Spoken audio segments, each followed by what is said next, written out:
नमस्कार, मनी गुरु की इस खास पेशकश में आप सभी का स्वागत है। मैं हूं Swati Raina. Mutual fund industry के लिए बड़ी खबर है। 1 नवंबर से म्यूचुअल फंड्स पर इनसाइडर ट्रेडिंग के नियम लागू होंगे, जिसके बाद एएमसी डेजिग्नेटेड पर्सन को अपनी अधिक जानकारी देनी होगी और म्यूचुअल फंड इंडस्ट्री में काम कर रहे कर्मचारियों के मार्केट में ट्रेडिंग पर रोक लग जाएगी।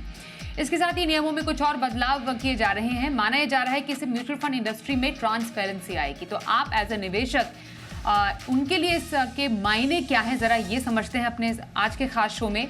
हमारे साथ 2 खास एक्सपर्ट्स हैं, उनका परिचय करा देते हैं। वाइज इन्वेस्ट के सीईओ हेमंत रुस्तगी हैं और फिनसेफ की फाउंडर मृन अग्रवाल है।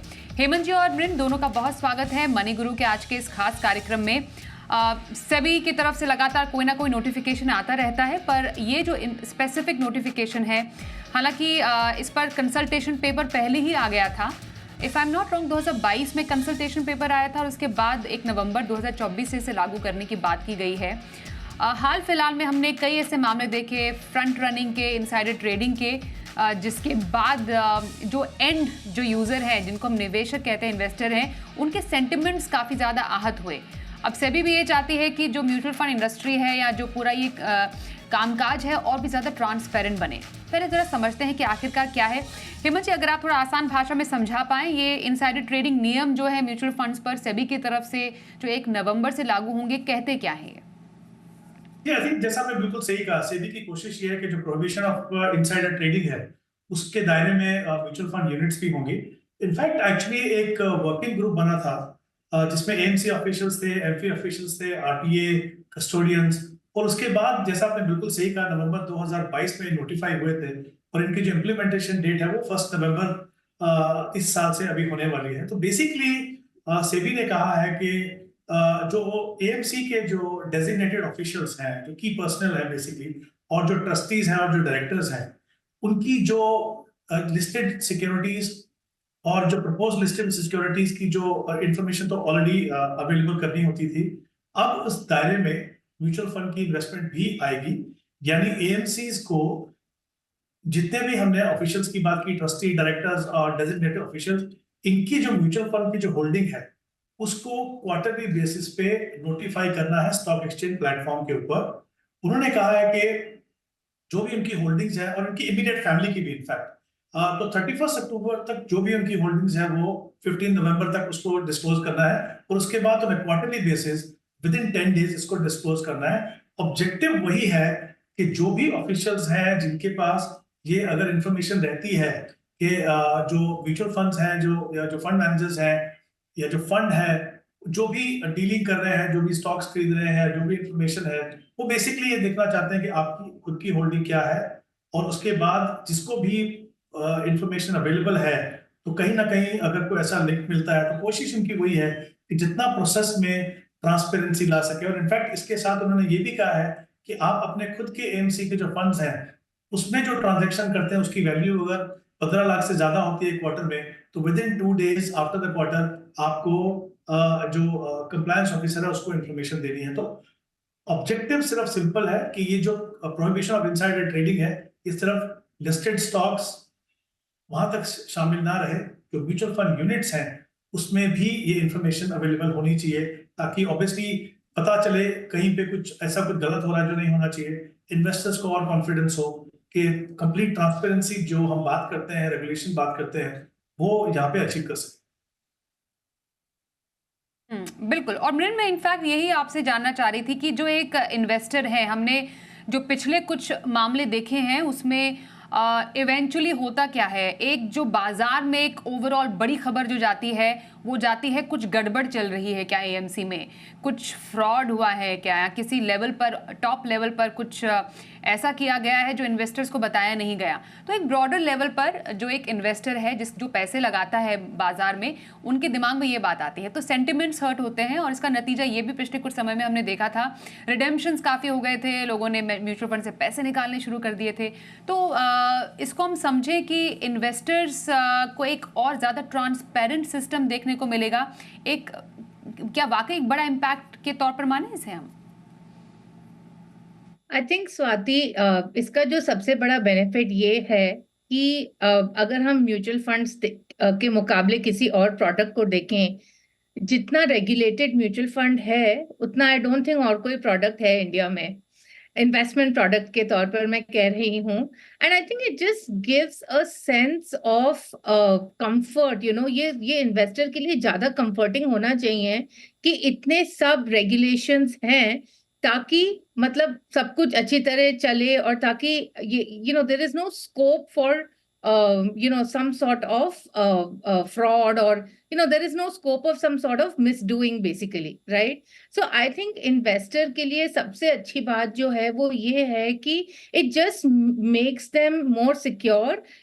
It just makes them feel that mutual fund में इतने सारे regulations हैं, so hence this is a better investment from that perspective. मैं actually जब मैं दूसरे investments को देखती हूँ market में, for example अगर आजकल जैसे नए इन्वेस्टमेंट्स जो बहुत ज्यादा चल गए हैं, उन सब में आप देखिए ये सब रूल्स एंड रेगुलेशंस कहाँ हैं, right? So from that perspective I think it's a very good thing for investors, and I do think कि इन्वेस्टर्स को और म्यूचुअल फंड्स की तरफ ही ध्यान देना चाहिए। बिल्कुल, तो ये कुछ नए नियम जो 1 नवंबर 2024 से लागू होंगे, बस आपको बस ये समझने की ज़रूरत है एज एन इन्वेस्टर। सेबी अपना काम कर रही है, एएमसी अपना काम करेंगे। इसमें निवेशकों के लिए ये टेक अवे है कि आपके लिए एक मोर ट्रांसपेरेंट सिस्टम है जिसको तैयार करने की सेबी ने पहल की है, और एएमसीज भी चाहती है कि किसी भी तरीके का कोई भी एक फिल्टर जो है वो ना रहे इन्वेस्टर्स और एएमसी के बीच में, बिल्कुल सीमलेस प्रोसेस रहे, तो सो दैट एक एक्सपीरियंस जो एक इन्वेस्टर का होता है किसी एएमसी के साथ वो भी बना रहे, भरोसा बना रहे बेसिकली।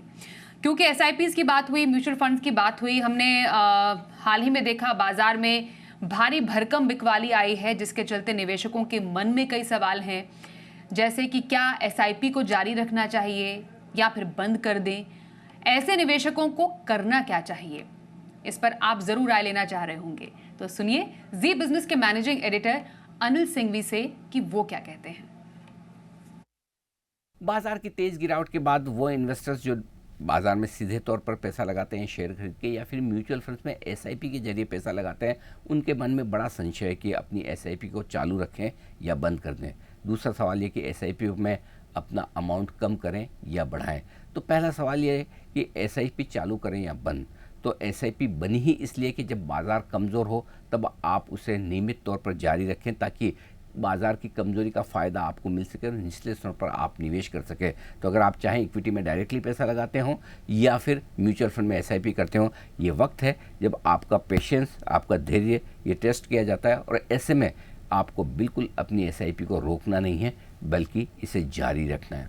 अब बड़ा सवाल है कि क्या एसआईपी कम की जाए? बिल्कुल नहीं, अनलेस कि आपको वाकई में किसी और पर्पज़ से पैसे की ज़रूरत है, तब तो अलग बात है। अदरवाइज़ एसआईपी कम करने का नहीं बल्कि थोड़ी बहुत बढ़ाने का वक्त है।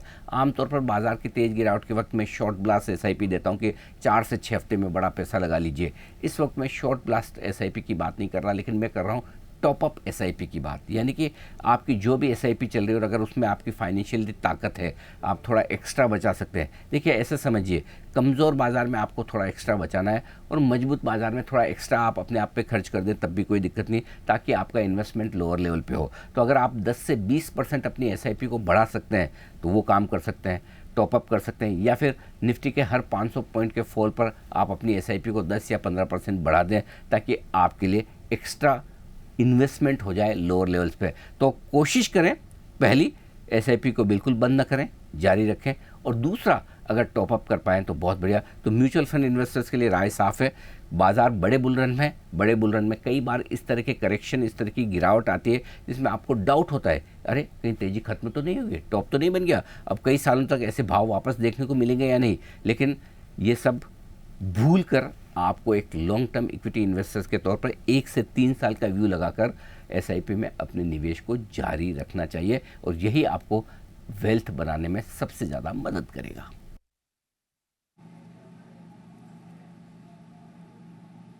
तो अगर आपके मन में कोई भी दुविधा थी कि अभी अपनी एसआईपी का करें क्या, तो वो दुविधा हमने दूर कर दी है। अनिल जी को आपने सुना और समझा कि अभी आपको अपनी एसआईपी को जारी रखना है, रुकना नहीं है। आइए अब दर्शकों से बातचीत का सिलसिला शुरू करते हैं। हेमंत पुंसे हमारे साथ एक कॉलर है, उनसे बात कर लेते हैं। नमस्कार हेमंत जी, कैसे हैं? मनी गुरु में आपका स्वागत है। जरा समझना चाहेंगे, आप हमारे एक्सपर्ट से क्या जानना चाह रहे थे, थोड़ा डिटेल जरा और बताइए। रिटायरमेंट प्लानिंग आपका टारगेट है, कितना पैसा इकट्ठा कर चुके हैं, कब से निवेश कर रहे हैं और आगे क्या प्लानिंग है? जी जी, गुड इवनिंग मैडम। मेरा नाम हेमंत कुलसे, मैं अमरावती महाराष्ट्र से बोल रहा हूँ। मैडम मेरा अभी एक 5 से 6 साल में से मैं म्यूचुअल फंड में SIP कर रहा हूँ। उसमें मेरा 13,000 इन्वेस्टमेंट मेरा मंथली EMI मेरा चालू है और मेरा अभी करंट एज 40 ईयर्स है। तो मुझे अप टू 60 ईयर्स में इसका कॉर्पस मुझे 3 to 4 ईयर में करने का है। तो उसके लिए मुझे अभी मेरे पोर्टफोलियो में मुझे क्या क्या ऐड करना होगा या फिर उसमें कुछ मुझे निकालना होगा कुछ पोर्टफोलियो में से फिर या फिर कुछ उसमें कुछ सजेशन मुझे चाहिए था उसमें। ओके, तो ये आपका पोर्टफोलियो है जिस पर आप राय लेना चाह रहे हैं। कुछ फंड्स हैं, HDFC स्मॉल कैप है, फिर कोटक का फ्लेक्सी कैप आपके पास है, SBI का ब्लू चिप है, निपॉन का इंडिया इनोवेशन फंड आपने रखा है, एक MNC फंड UTI का है और UTI का ही लार्ज कैप फंड भी है। तो लार्ज है, small, flexi, blue chip again large cap है, एक सेक्टोरल थीमेटिक फंड भी आपने रखा है। मृन, मैं आपसे जानना चाहूँगी, इनका जो पूरा पोर्टफोलियो में जिस तरीके के इनका फंड का सिलेक्शन है, आपको कैसा लग रहा है अभी? और एग्जिस्टिंग जो इनकी अभी इन्वेस्टमेंट स्ट्रैटेजी है उसके तहत क्या ये रिटायरमेंट तक एक कंफर्टेबल राशि इकट्ठा कर पाएंगे? तो सबसे पहले before commenting on the portfolio, अच्छा है कि इन्होंने रिटायरमेंट का जो कॉर्पस सोचा है वो उन्होंने अच्छा अमाउंट सोचा है। जनरली मैं देखती हूँ कि लोग 1 से 2 करोड़ का सोचते हैं, बट मैं सबसे पहले ये कहना चाहूंगी कि इंटरनेट में काफी सारे रिटायरमेंट प्लानिंग कैलकुलेटर्स अवेलेबल हैं जो एक्सपेंसेस के बेसिस पर कैलकुलेट करते हैं कि आपको रिटायरमेंट का कॉर्पस कितना बनाना पड़ेगा। एंड ऑफ कोर्स ये इन्फ्लेशन एडजस्टेड भी रहता है। तो मेरी सबसे पहले ये राय रहेगी कि आप एक ये रिटायरमेंट प्लानिंग टूल या कैलकुलेटर को के ऊपर आप काम कीजिए टू फिगर आउट कि आपका कितना एक्चुअली रिक्वायरमेंट है। 3.5 करोड़ है या 4 करोड़ है या 5 करोड़ है, राइट? ये टोटली आपके एक्सपेंसेस के ऊपर डिपेंडेंट रहेगा। एंड इसमें अच्छी बात क्या है कि जो आप अमाउंट फिर मतलब जो आप अमाउंट कैलकुलेट करेंगे it will be inflation adjusted. अब जो जैसे कि आपने कहा कि आपको 3.5 करोड़ चाहिए 20 साल के बाद, तो रफली अगर हम 6% के इन्फ्लेशन के हिसाब से लगाते हैं तो ये करीब 12 करोड़ हो जाएगा 20 साल के बाद, राइट? एंड इसके लिए आपको महीने में करीब 1 लाख रुपए का निवेश करना है। अब अगर हम पोर्टफोलियो की ओर बढ़ते हैं तो जो आपका small cap and flexi cap fund है वो उसमें आप बने रहिए। आपके पास 2 लार्ज कैप फंड्स हैं, एक SBI ब्लू चिप है और दूसरा UTI लार्ज कैप फंड है। जनरली जो हम लार्ज कैप की कैटेगरी देख रहे हैं बहुत सालों से, जो इंडेक्स फंड्स हैं जैसे निफ्टी 50 इंडेक्स फंड्स हैं, ज्यादातर हम देख रहे हैं कि जो इंडेक्स फंड है वो एक्चुअली एक्टिवली मैनेज फंड्स से बेटर कर रहा है। इसका मतलब ये नहीं है कि सारे एक्टिवली मैनेज फंड्स इस कैटेगरी में अच्छे नहीं हैं, बट जनरली मैं बोलूंगी कि इट्स बेटर कि आप इन 2 फंड्स को एक निफ्टी 50 इंडेक्स फंड में इन्वेस्ट कर दीजिए। For example ICICI Nifty 50 index fund में आप निवेश कर सकते हैं, UTI निफ्टी 50 में कर सकते हैं। इससे आपका कॉस्ट एक तो कम हो जाएगा, right? Now I am never in favour of thematic और सेक्टर फंड्स। आपके पास एक इनोवेशन फंड है और एक MNC फंड है, तो मेरे को एक्चुअली हर समय ये जो थीमेटिक और सेक्टर फंड्स होते हैं ये बहुत ही ज्यादा कॉन्सेंट्रेटेड होते हैं। एंड इन एनी केस इसमें से जो हाई कन्विक्शन स्टॉक्स हैं वो वैसे भी आपको ब्रॉड बेस्ड पोर्टफोलियो में मिल जाएंगे।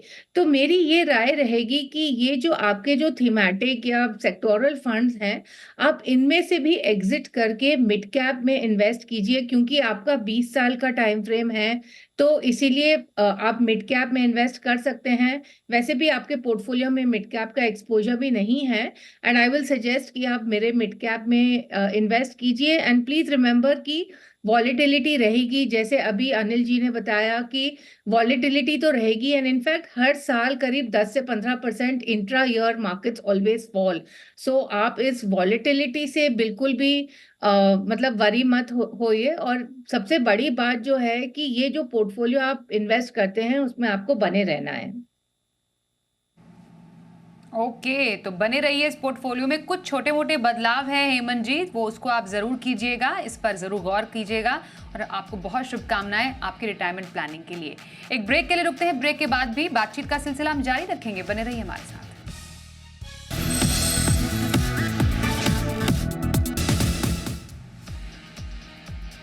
मनी गुरु में आज हमारे साथ हमारे दो खास एक्सपर्ट्स हैं, हेमंत रुस्तगी और मृण अग्रवाल से हमारी खास बातचीत चल रही है और हम कर रहे हैं दर्शकों से भी बातचीत। हमारे साथ संतोष कुमार सिंह है इस वक्त फोन लाइन पर। संतोष जी, बहुत स्वागत करते हैं आपका अपने शो में। जरा बताइए अपने इन्वेस्टमेंट के बारे में। आप कुछ 5 फंड में अभी इन्वेस्टमेंट कर रहे हैं, कितना पोर्टफोलियो अभी आप बना चुके हैं और आगे आप किस टारगेट के लिए इन्वेस्ट करना चाहते हैं? जी, अभी मेरे पास 10 लाख रुपए का पोर्टफोलियो हो गया मेरे पास। अभी जो पोर्टफोलियो मेरा कंटिन्यू है, मुझे ये जानना है कि मैं इस फंड को आगे कंटिन्यू 10 सालों तक रख सकता हूँ या इसमें मुझे कोई चेंजिंग करनी पड़ेगी। और 10 सालों के बाद कौन सा इवेंट आपकी लाइफ में आ रहा है? नहीं, ऐसा मैंने गोल सेट नहीं किया है, ऐसा कोई विशेष अभी। लेकिन मैंने बच्चों की पढ़ाई के लिए और एक घर के लिए मैंने करीब 2 करोड़ रुपए का टारगेट लिया है। लगभग कितना आप कह रहे हैं? 2 करोड़ रुपए? जी जी जी। और मुझे 2 करोड़ 10 साल के बाद मुझे 10 या 15,000 रुपया मैं और SIP में अभी इंक्रीज करना चाहता हूँ। तो मैं चाह रहा हूँ कि कौन सा फंड में इंक्रीज करूँ ताकि वो लक्ष्य के पास पहुँच सकूँ अपने। बिल्कुल, ये आपने काफ़ी इंपॉर्टेंट जानकारी दी है, क्योंकि ऑलरेडी 16,000 के SIP है, आप और SIP बढ़ाना चाह रहे हैं, इसमें और 10-15 हज़ार रुपये जोड़ेंगे आप, तो लगभग 30,000 तक की SIP तो आपकी मंथली हो जाएगी। हेमंत जी, अभी और इन्फॉर्मेशन इनसे मिली हमें कि SIP और बढ़ाने का इनका इरादा है।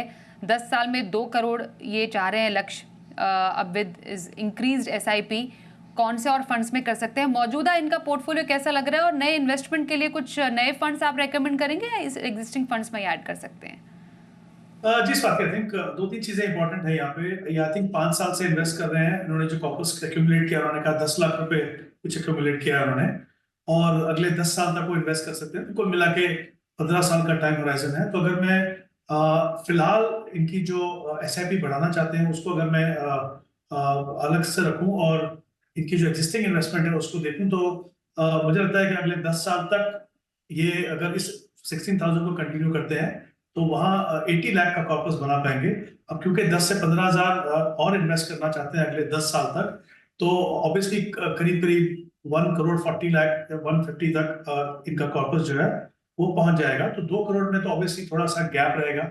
उसके लिए उनको या तो एक टाइम पे SIP बढ़ा के उसको कंटिन्यू करना पड़ेगा, या उससे सिंपल ऑप्शन है मुझे लगता है जो बहुत ही ज्यादा इफेक्टिव है, specially it works very well for power compounding too, कि वो अगर हर साल अपनी SIP को 5 या 10% से बढ़ा सकें तो मुझे लगता है उससे बहुत ज्यादा इनको फायदा होगा। तो I think in terms of strategy SIP से इन्वेस्ट करना 15 साल के लिए बिल्कुल सही स्ट्रैटेजी है।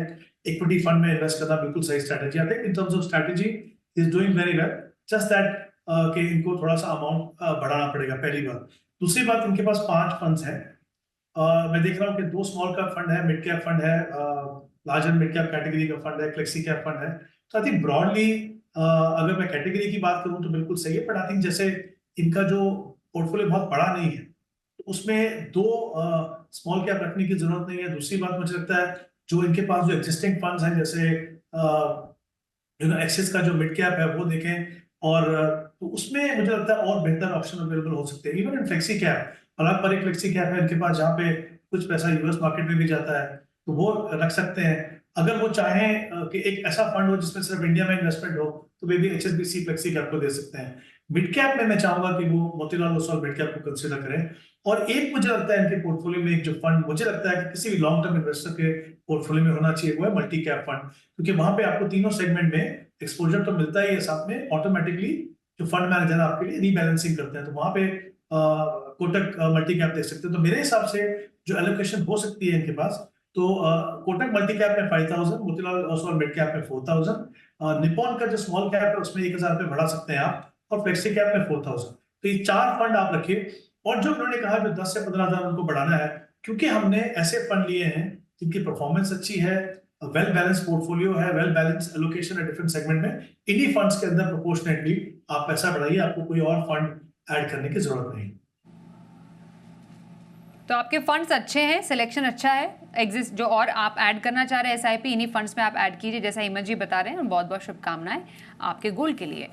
रणधीर रजावत अगले कॉलर हमारे साथ हैं, उनसे भी बात करते हैं। नमस्कार रणधीर जी, होपफुली आप अच्छे होंगे। जरा बताइए कब से आप इन्वेस्टमेंट कर रहे हैं और आगे क्या गोल्स हैं आपके? नमस्ते मैम, मैं रणधीर सिंह राजावत फ्रॉम बैंड एमपी मध्य प्रदेश से। मैम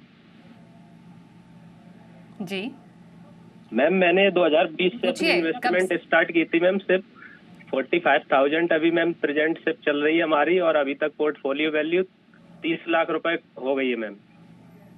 मैम मुझे 13 साल बाद जो मेरा रिटायरमेंट है उसके लिए मुझे 3.5 करोड़ की जरूरत है मैम। तो उसके लिए जो मैंने फंड आपको भेज रखे हैं मैम, उसके बारे में जानना था। इसके लिए क्या मतलब कोई से फंड से निकलना है मैम, या फिर कोई ऐड करना है, और मैं कितनी भी रिस्क ले सकता हूँ मैम इसके लिए? रणदीप एक बात बताइए, अगर हम जान पाए आपकी उम्र कितनी है? मैम 26 ईयर्स है अभी मैम। 26 मतलब अराउंड अर्ली 20s आप होंगे जब आपने 2000 में ये सॉरी आज से 3 साल पहले ड्यूरिंग कोविड टाइम आपने शुरू किया अपना इन्वेस्टमेंट। 13 साल में रिटायरमेंट, मतलब अर्ली रिटायरमेंट चाह रहे हैं आप? यस मैम, 39 ईयर्स जब एज होगी मैम तभी रिटायरमेंट होगा मैम। क्या बात है। मैं मृन आपसे जानना चाहती हूँ, बहुत सारे ऐसे यंगस्टर्स हैं और ये तो सिर्फ 26 ईयर्स के हैं, 30 लाख का पोर्टफोलियो ऑलरेडी बना चुके हैं, 45,000 के एसआईपी अभी ये कर रहे हैं, निवेश करते हुए इन्हें लगभग 4 साल हो गए हैं और अर्ली रिटायरमेंट भी चाहते हैं। क्या सही राह पर चल रहे हैं? हाँ बिल्कुल। एक्चुअली सबसे पहले मैं उनको बहुत दाद दूंगी कि इन्होंने 5 साल पहले, मतलब जब ये 21 साल के थे तब से इन्होंने निवेश करना शुरू किया है। काफी अच्छा अमाउंट भी निवेश कर रहे हैं और फंड्स भी काफी अच्छे हैं। फंड्स में कुछ करने की जरूरत नहीं है। अब आप अपने टारगेट के बारे में जो बात कर रहे हैं 3.5 करोड़ आफ्टर 13 ईयर्स, ये बढ़ के हो। एक्चुअली मैंने कैलकुलेशन किया था 60 की उम्र में। मैंने एक्चुअली ये देखा नहीं कि आपको 13 ईयर्स में रिटायरमेंट लेना है।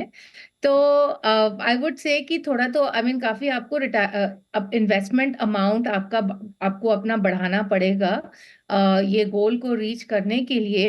अदर देन दैट इंसान को बिजी, अपने को बिजी रखने के लिए भी कुछ अमाउंट चाहिए होगा। तो मैं ये पूछूंगी आपसे कि आपने इस बारे में सोचा है कि 40 की उम्र के बाद आप क्या करेंगे, और अगर आपने सोचा है तो फिर उस अमाउंट को भी क्या आपने इसमें ऐड किया है कि नहीं? बिल्कुल, बहुत इम्पोर्टेंट ये आपने एक टॉपिक भी बताया हमारे दर्शक के लिए। रणधीर जी आप सुन रहे हैं अगर, तो एक तो आपको बहुत बहुत बधाई, आपने सही टाइम पे अपने इन्वेस्टमेंट की शुरुआत की है। अर्ली रिटायरमेंट डेफिनेटली कई लोग चाहते हैं, पर ये भी ध्यान रखिए कि अर्ली रिटायरमेंट के बाद आपकी आगे की जो जर्नी होगी वो भी फ्रूटफुल रहे, वो भी फाइनेंशियली समृद्ध रहे, उसके लिए भी आपको तैयार रहने की ज़रूरत है। यही मृन बताने की कोशिश कर रही है। As far as your current investment goes, उसमें कोई परेशानी नहीं है। आप बहुत आसानी से अच्छे से जो इन्वेस्टमेंट कर रहे हैं उसको जारी रखिए। बहुत बहुत शुभकामनाएं आपको हमारी तरफ से। धन्यवाद करेंगे हेमंत जी और मृन आप दोनों का हमारे साथ आज के इस खास कार्यक्रम में शामिल होने के लिए। एक ब्रेक के लिए भी रुकते हैं, देखते रहिए जी बिजनेस।